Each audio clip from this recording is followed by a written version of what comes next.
DCA 3, mixed review number 8.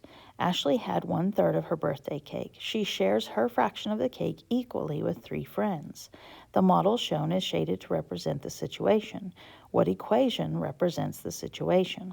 So to get the first part of the equation, you can use either the story or the picture. So she had 1/3 of her birthday cake left, and she's going to share it with 3 of her friends. So the 1/3 is the total. It's what's being split, the 1/3 of the cake.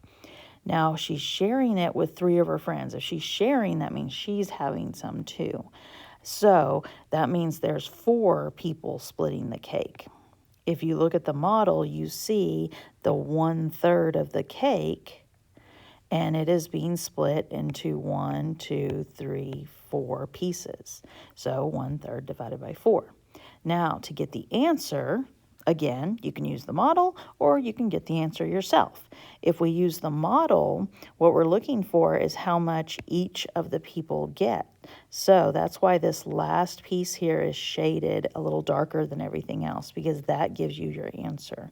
That is 1 piece out of 1, 2, 3, 4, 5, 6, 7, 8, 9, 10, 11, 12 in the whole thing. So 1/12.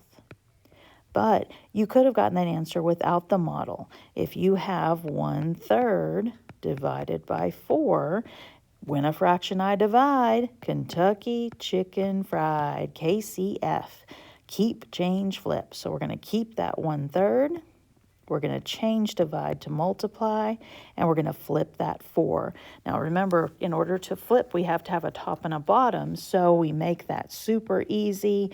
4/1 fraction that is equal to 4, and then we flip it, and we get 1/4.